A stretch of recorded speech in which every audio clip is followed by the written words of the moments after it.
Hello viewers, in this session we will see the Kashi's residue theorem and applications of Kashi's residue theorem. So, we will conclude this course with the applications of Kashi's residue theorem. So, we have seen that the coefficients in the Lorentz series expansion are unique, okay? And then we have the following corollary to Lorentz theorem. Okay. So, let f be analytic in B prime A R, okay, and so it will have a Lorentz series expansion in B prime A R. Okay. So, the behavior of f can be predicted around A. F has f has removable singularity, excuse me, at A if in the Lorentz series expansion of f around A, okay, C n is equal to 0 for all n less than 0. Okay. So, I am assuming the Lorentz series expansion has the form sigma C n z minus a power n from minus infinity to infinity. Okay. So, if the coefficients with n negative are all 0, okay, then the nature of singularity at A is removable, which means f can be made to be an analytic function in all of B A R. Okay. So, f has likewise f has a pole of order m greater than or equal to 1, okay, at A if in the LS expansion, okay, I will just say LSE for Lorentz series expansion of f around A, C minus m is non-zero, okay, this particular m C minus m is non-zero and C n is 0 for all n less than or equal to n strictly less than minus m. Okay. So, we have seen such a form earlier. Okay. So, I will go back to the following that we have proved few or couple of sessions ago. Okay. So, if f had a pole of order m, we showed that f of z has this form. Okay. Okay, and we called this part singular part. Okay. So, you see that this C naught is the C minus m under discussion currently, okay, and then everything I mean the coefficients of z minus a power minus m minus 1 onwards on the negative side are all 0. Okay. So, this is exactly what we are stating now. We are saying that if f has a f has a pole of order m at A, if in the Lorentz series expansion C minus n is 0 for all minus n less than minus m. Okay. So, that is 2, okay. And then 3, it has an isolated, okay. So, f has an isolated essential singularity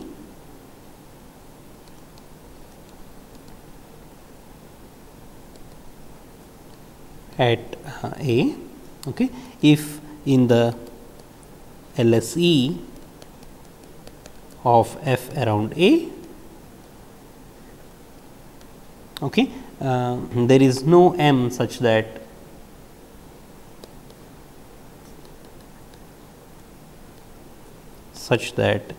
C n is equal to 0 for all n less than minus m.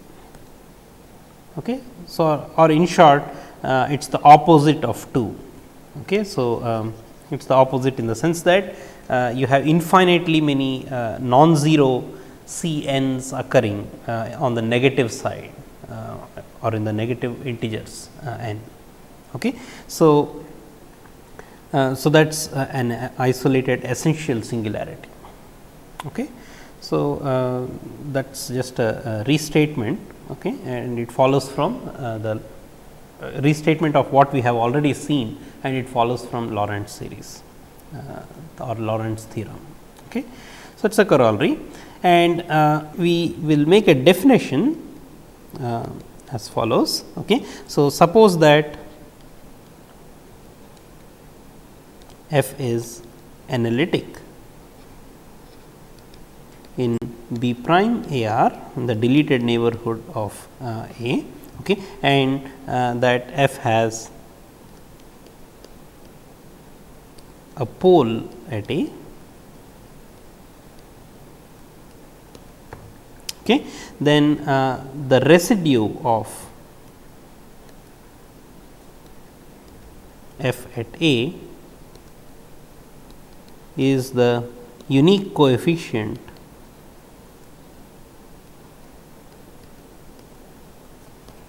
C minus 1 of z minus a power minus 1 in the Lorentz series expansion of f about A, okay, and is denoted by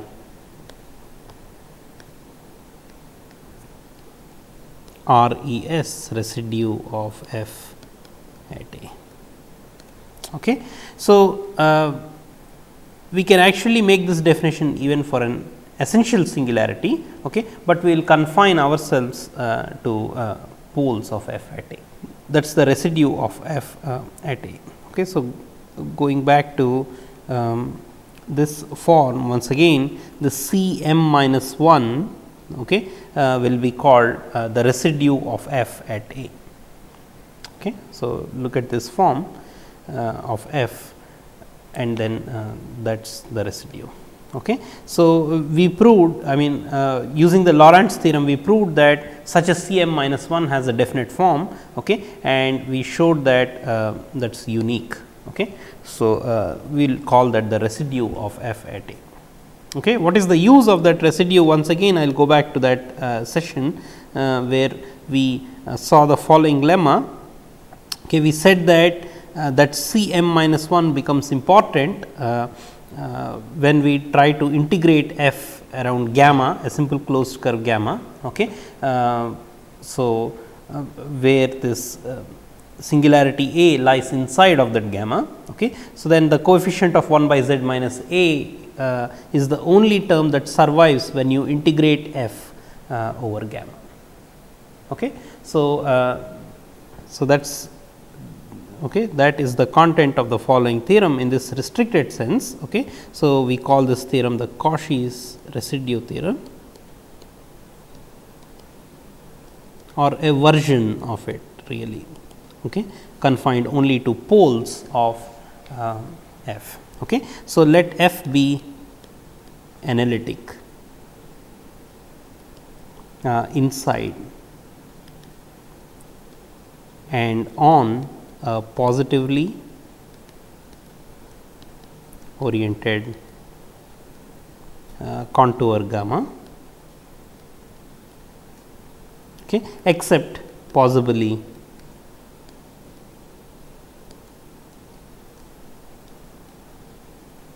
okay, for a finite number of poles A 1 through A n inside gamma. So, they will not allow the poles to lie on gamma, inside gamma. Okay. So, then the integration over gamma of f of z dz is going to give you 2 pi I times the sum of residues k equals 1 through n of the residues of f at the points a k and the singularity is a k, okay, or in this case poles. Okay. So, I will pause here to mention that the Cauchy's residue theorem holds in general, even if these singularities are essential. Okay. But I have stated here the Cauchy's residue theorem only for poles, okay, and we will prove Cauchy's residue theorem in this restricted sense and see its applications. Okay. So, here is a proof of Cauchy's residue theorem. Okay. So, the proof involves the technique we have used to prove this lemma. Let me go back to the previous session once again. So, it essentially involves this technique of expressing f in this manner. Okay. So, this is the Laurent series expansion of f in the neighborhood of A, okay. And what was important was that this f 1 of z was or has a removable singularity at A, at most a removable singularity at A, and it can be removed. Okay. So, that is the idea. Okay. So, what we will do is we will use the Laurent series expansion of f around each of the singularity, okay, and then try to come up with an analytic function on all of this inside of gamma. Okay. So, here is the technique. Let f k of z, okay, be the singular part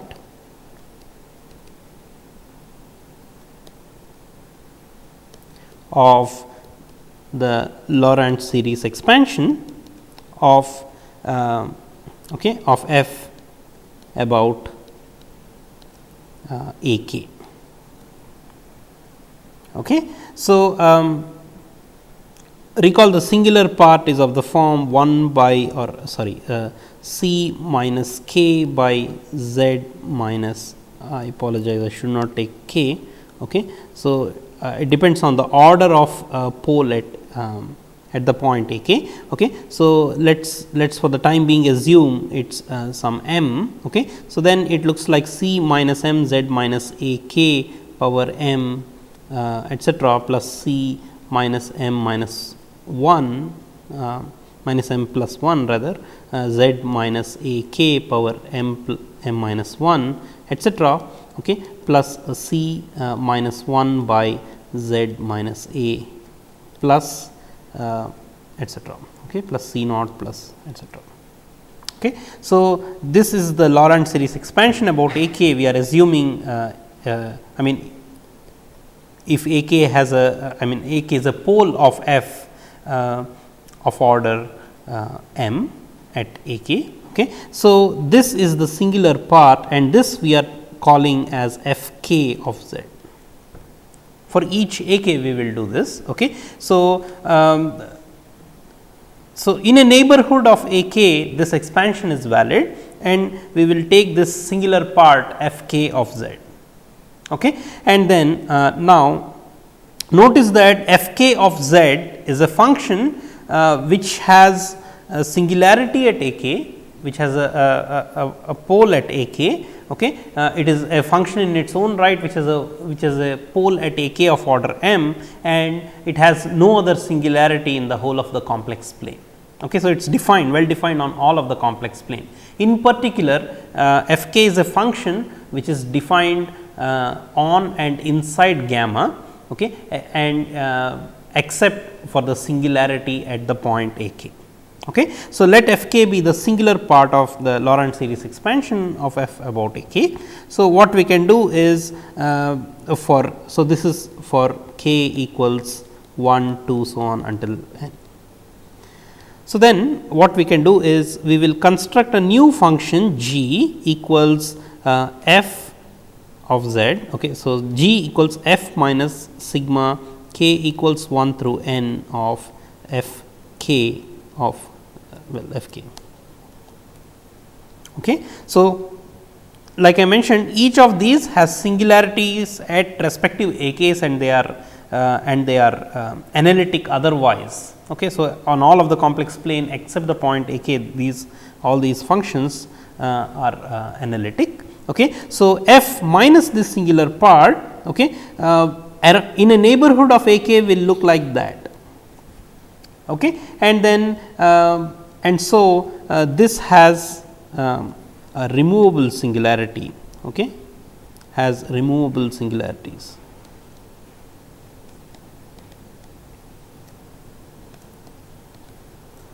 At AK, okay, at each of the AK k equals 1 through n. Okay. So, you can remove them, we know how to redefine G. Okay. So, remove them.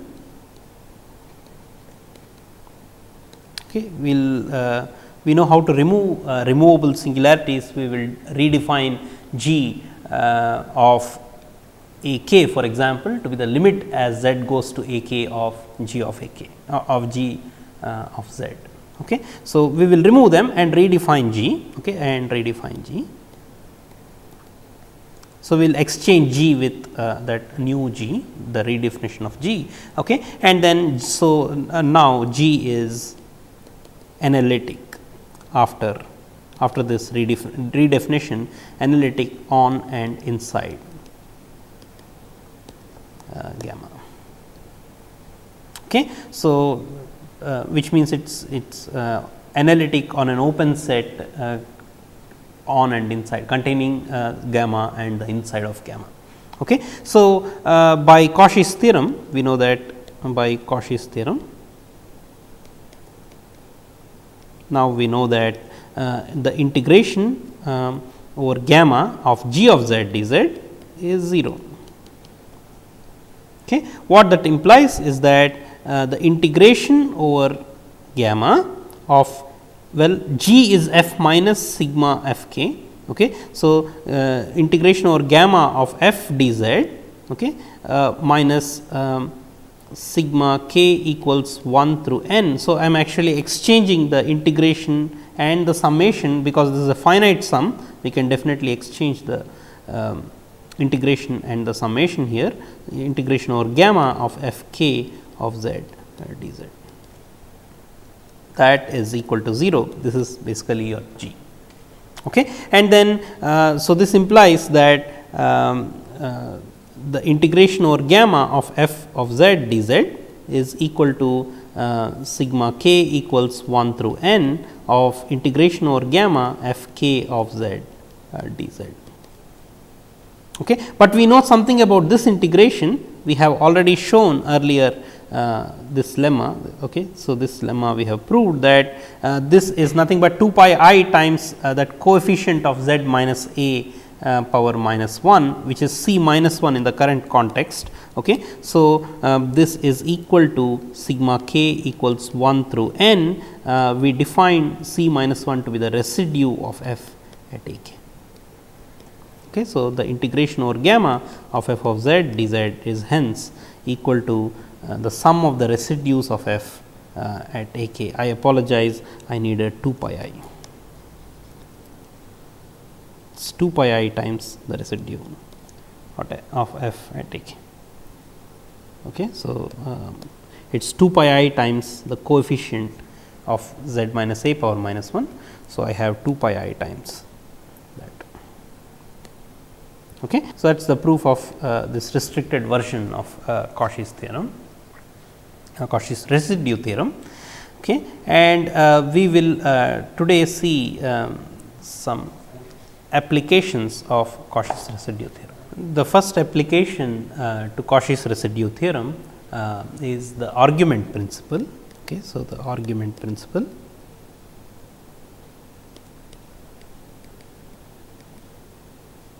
Okay. So, we have already seen the counting zeros theorem, okay, and this argument principle is a version of it, is a modified version of it.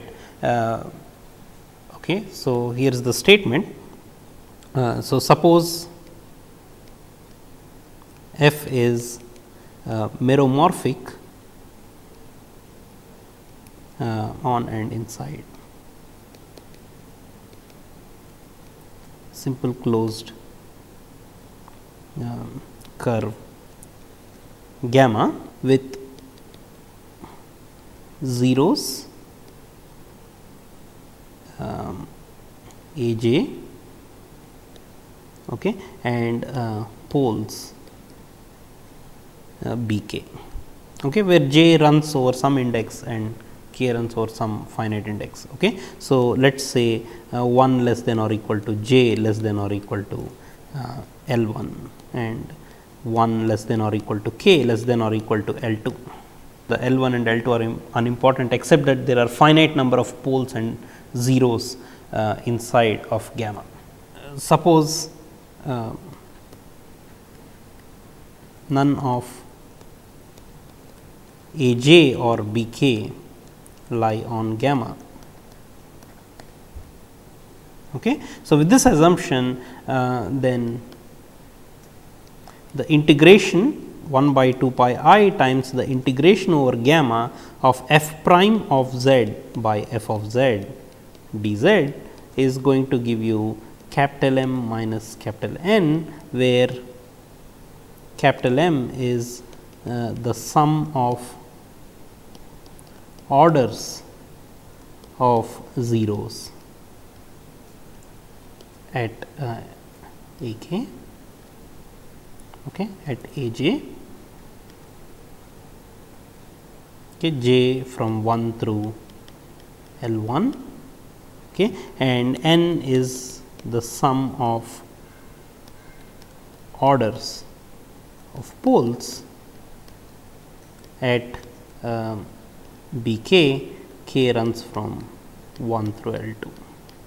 Okay. So, you add up all the orders at each of the pole B k, okay, that is capital N, and add the orders of zeros at each of the A j, and that will be your capital M. Okay. So, we have already seen the counting zeros theorem. We have encountered this integral, and there we showed that 1 by 2 pi I times integration over gamma of f prime by f dz is equal to capital M if f is analytic on and inside gamma. Okay. So, here it is a modified version if we have poles in addition to zeros. Okay. So, we are going to show that this integral will give us M minus N. So, proof, it is given that f of z has a 0 at A j. Okay. So, f of z, let us suppose, is equal to z minus a power h, or let me call that a 1 power h or a k power h in general. Okay. So, f of z is equal to, let f of z equal z minus a k power h k times some f 1 of z. Okay. So, in a neighborhood of a k, we can definitely write f of z in the following fashion. Okay. Then we know that f prime over f, we did this calculation earlier. Okay. So, this gives us h k by z minus a k plus f 1 prime of z divided by f 1 of z. Okay. So, here we are assuming that 0 at a k has order h k. So, what that means is f 1 of a k is not 0. Okay. So, f prime by f has a simple pole, okay, at a k, okay, and the residue of f prime by f, okay, at a k is going to be h k. Okay. That is the residue. Okay. So, I mean this is this function is going to be analytic. Okay. So, this has its own Taylor series expansion in the neighborhood of a k. So, this is the only singular part. So, that gives us h k. Okay. That gives us that the residue is h k. Okay. Likewise, if that works for any k 1 through L 1, okay, and then let f of z in a neighborhood of pole, we will do the following. Let f of z equal z minus b j power minus m j times f 2 of z, okay, where f has a pole, okay, of order m j at b j. Okay. I should have used b k's and a j's, does not matter. Okay. So, it is one and the same. Okay. So, here we will let k run through 1 from 1 through L 1 and j run from 1 through L 2. Okay. So, this F 2 need not be same for all of these j's. Okay. So, this F 2 is different for each of these b j's, okay. But nevertheless, what we have is f of z is of this form, okay. And this gives that f prime by f prime of z by f of z. Simple calculation shows that this is minus m j divided by z minus b j plus f 2 prime of z divided by f 2 of z, okay. And this expression is analytic in a neighborhood of b j, okay. So, it has its own Taylor series expansion. What that means is, this is the only singular part of the function f prime over f, okay. So, that gives us that the residue of f prime over f at the point b j is going to be minus m j, okay. So, minus m j. So, that is it's the negative of the order of the pole at b j, okay. So, by residue theorem, then we know that the integration over gamma of f prime over f dz is going to give us this 2 pi I times the sum of residues of f prime over f at a k, okay. K runs from 1 through L 1, okay. And then plus 2 pi I times the residue sigma residue of f prime over f at b j, okay. J runs from 1 through L 2, okay. So, that gives us this is 2 pi I times the sum of orders of zeros is capital M and the sum of orders of poles is capital N, okay. So, that gives us m minus n, which is what we want, okay. So, that is the proof of the argument principle. Now, an insight into why this is called the argument principle, okay. So, if f of z is written as r e power I theta, where r of course is the modulus of f of z, okay, and then theta is the argument of f of z, okay. So, f prime, what is f prime of z dz, okay. So, that is thought of as d of f of z, right, and this is d of r e power I theta now, because f is r e power I theta, okay. So, this is e power I theta times dr plus I times r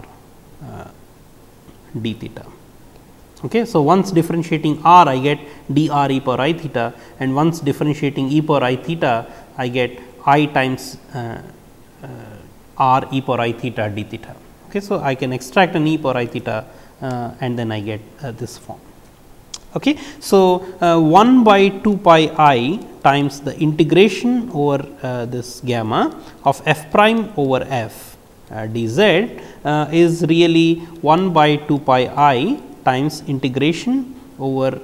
So, f prime dz, I am using this form for f prime dz. So, f prime dz will give me e power I theta dr divided by f of z, which is r e power I theta, okay, over gamma, okay, plus 1 by 2 pi I times integration over gamma of r e power I theta d theta divided by r e power I theta, okay. So, I am just using this and separating this integral into two pieces, okay. So, I guess I have a I here, sorry, this is I r. So, I get I r e power I theta d theta, okay. So, then this gives me after some cancellations, this gives me 1 by 2 pi I times integration over gamma of dr by r, okay, plus 1 by 2 pi I. Well, I cancels with I. So, I have 1 by 2 pi times integration over gamma of d theta. Okay. Recall r is the modulus of f of z, okay, and then theta is the argument of f of z. This gives us 1 by 2 pi I times integration over gamma of dr by r. Okay. This is nothing but the logarithm of r as it changes, okay, the logarithm of modulus of f of z, okay, as z varies over this gamma. Okay. So, you have here is the picture. Okay. So, you have gamma, some simple closed curve, okay, somewhere here, okay, and then your modulus of f of z. Well, firstly this gamma is taken by f to some closed curve like that, okay, possibly with self intersections, does not matter. What is important is no 0 of f lies on gamma. What that means is f of z is not 0. So, 0 is not in the image, this curve which is the image of gamma under f, okay, does not pass through 0. Okay. So, no 0 of f lies on gamma. So, this is your f of gamma. Okay. So, the modulus of f of z on gamma.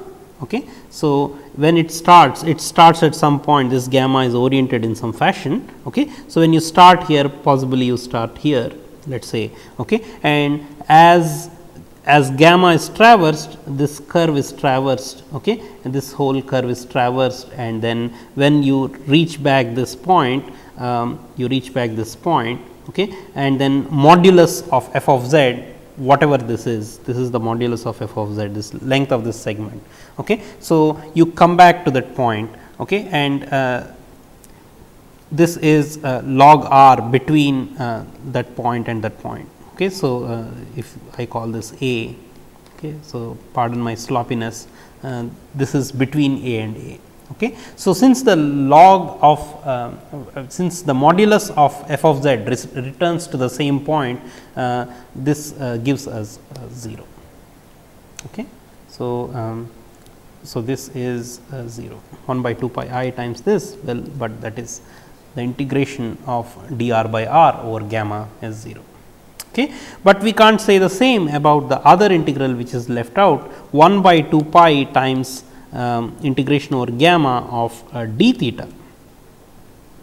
This picture okay, might give an impression that I assume that f of gamma does not surround 0, but that is unnecessary for the above proof. Okay. So, f of gamma could look like that as well, does not matter.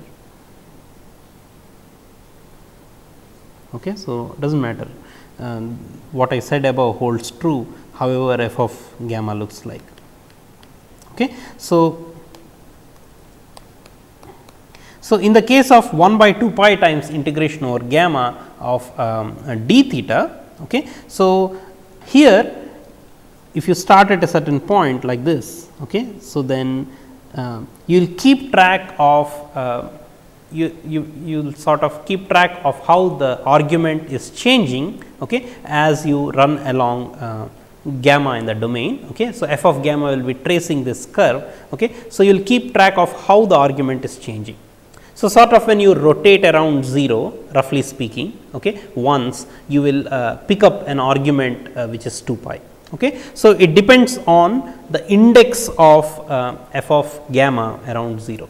Okay. So, this is actually the index of okay. So, we define the index anyway. So, that is the index of f of gamma around 0.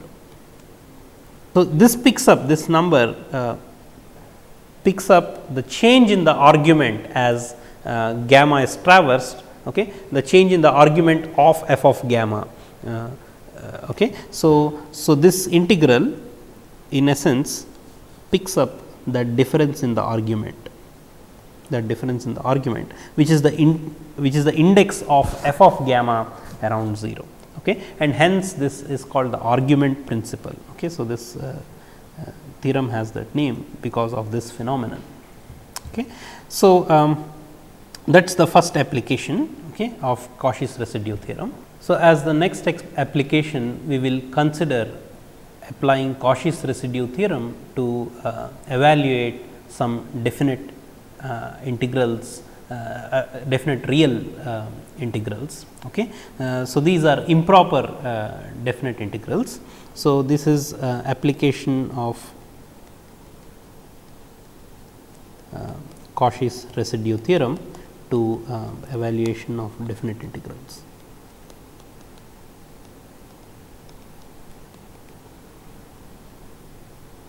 Okay. So, let me start with the following example. So, suppose I want to evaluate 0 to infinity dx by 1 plus x power 2n. Okay. So, when studying one variable calculus or of real variable, okay, so evaluating this integral might be very difficult, okay, but using complex analysis we can actually or by using the Kashi's residue theorem in particular, we can actually evaluate this integral much easily. Okay. So, here is the strategy. What we will do is the key is to pick the right kind of contour on which to integrate the function 1 plus z power 2 n. Okay. So, inspired by this function 1 plus x power 2 n, we pick up the function 1 plus z power 2 n, 1 by 1 plus z power 2 n rather has simple poles at 2nth roots of minus 1. Okay. So, I should have mentioned that n belongs to n can be any natural number. Okay. So, it has it has simple poles at 2nth roots of minus 1, okay, and n of them occur in the upper half plane and n of them occur in the lower half plane. Okay. So, excluding the simple case z is equal to or n is equal to 1, okay, we will consider n greater than 1. Okay. So, in that case n of them lie in the upper half plane and n of them lie in the lower half plane. What we will do is we will pick a segment, okay, a sector of a circle like that, okay, which contains in the complex plane we will pick a sector like that. Here is the real axis, okay, and here is a sector of angle pi by n. Okay. So, we know that this contains one root of z power 2 n plus 1, okay, namely e power I pi by 2 n. Okay. So, e power I pi by 2 n is one root of z power 2 n plus 1, okay, 1 0 of that function, okay, and hence it is a pole of that, okay, and it is a simple pole, okay, and here is a sector containing that. Okay. So, this is the real axis and this is 0 and this is the point r, a variable r on the real axis, okay, and so this point will be r e raised to I pi by n. Okay. And we will pick a contour here. With the contour we will pick is this is the join of these three smooth paths. Okay. So, we start from 0, go to r and then traverse this circle, okay, and then come back along this path. Okay. We will call that gamma. Okay. So, this we will call gamma, this we will call C r for a portion of the circle of radius r around 0. okay, and we will call the whole curve as capital gamma, okay, whole path as capital gamma. Okay. So, by Kashi's residue theorem, what we know is that the integration on this whole path gamma of 1 by 1 plus z power 2 n dz is going to give us 2 pi I times the residue of the function 1 by 1 plus z power 2 n at the point e power I pi by 2 n. Because this function 1 by 1 plus z power 2 n is analytic on and inside this gamma, except at the simple pole e power I pi by 2 n.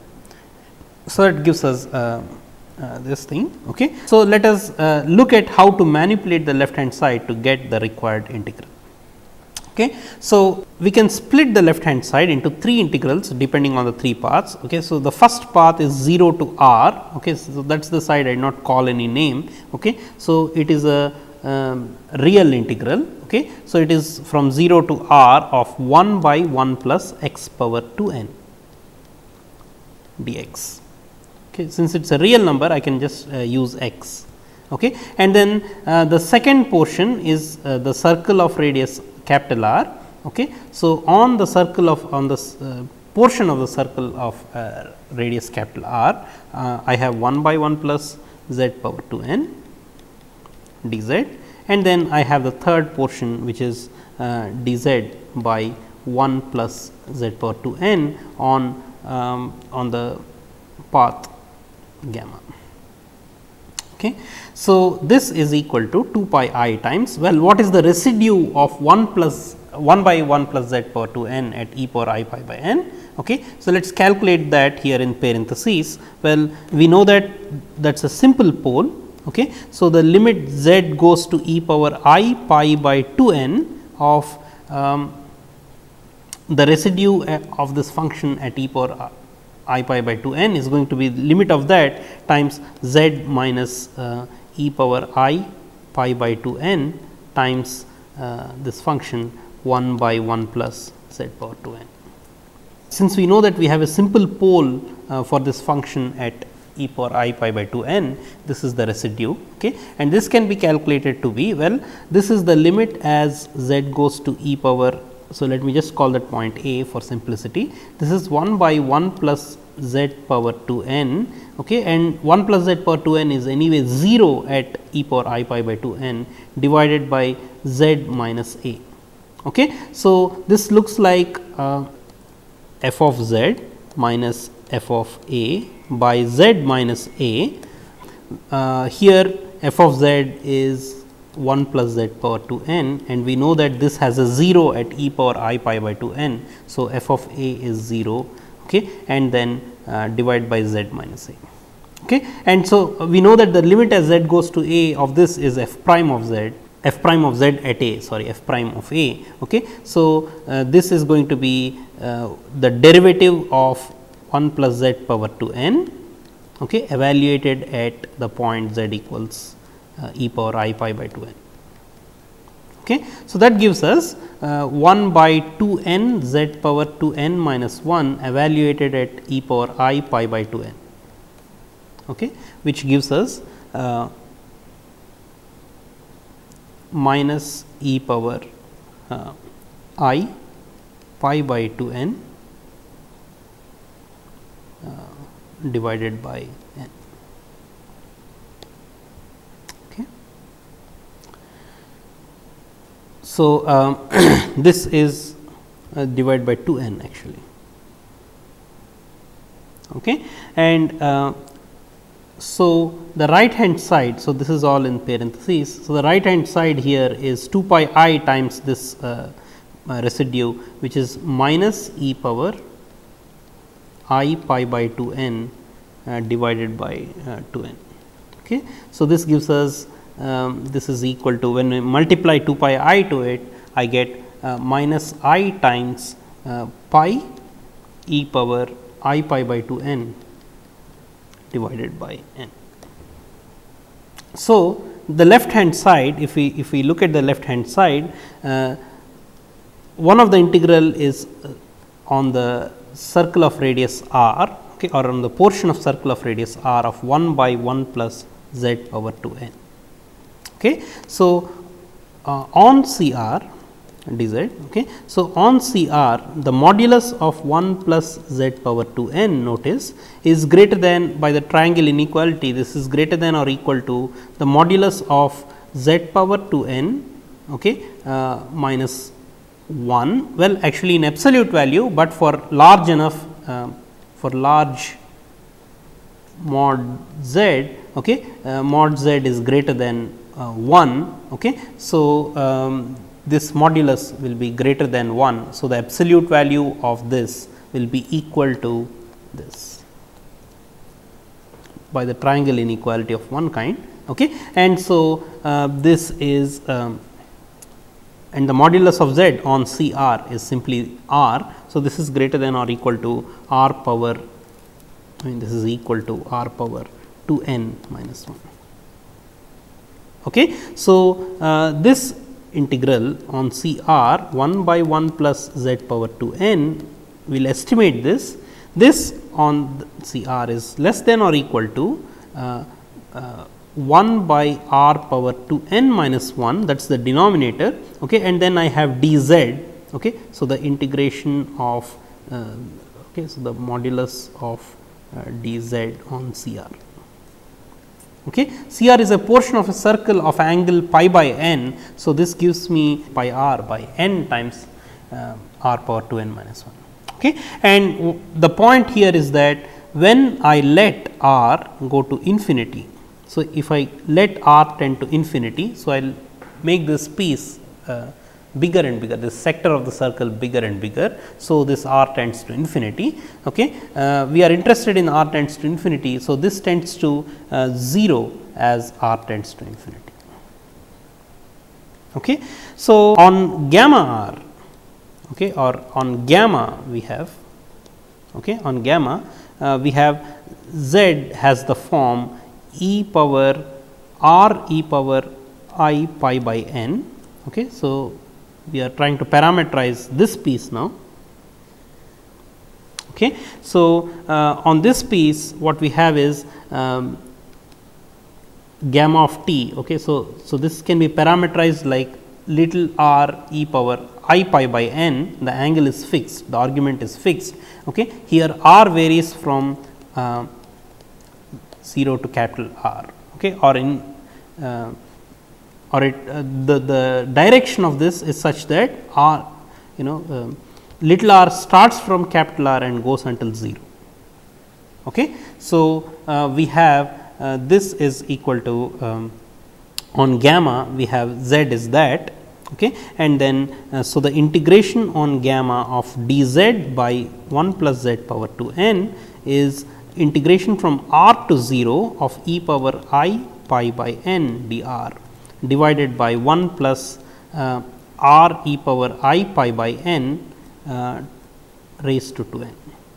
Okay. And the denominator can be simplified to be, well, I will extract a minus e power I pi by n and then change the limits of integration from 0 to r, okay, and then I have dr divided by 1 plus r raised to 2 n. Okay. So, the denominator can be simplified, okay, and I have that. Okay. And now, if now by letting r tend to infinity, what we have is I mean I can substitute x instead of r. Okay. So, I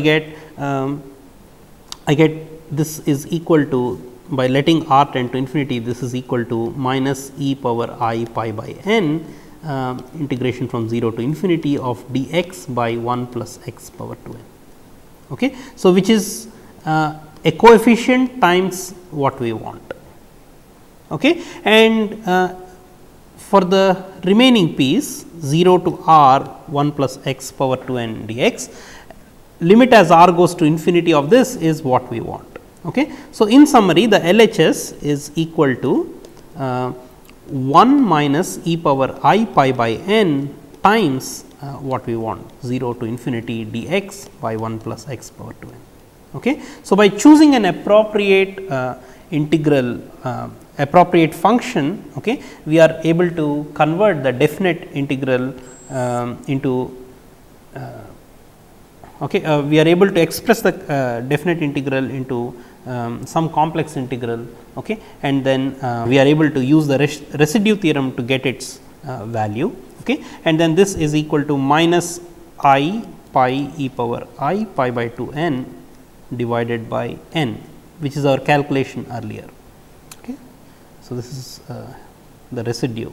So, this is our calculation here. So, this is the RHS. So, this implies the integration from 0 to infinity dx by 1 plus x power 2 n is equal to well, upon simplification I will divide the right hand side by this factor, I will end up with pi divided by 2 n times sin pi by 2 n. So, so the Kashi's residue theorem can be used to evaluate some real integrals. So, the viewer is advised to practice more exercises of this kind from the references or textbooks. So, with this example I will conclude this course here.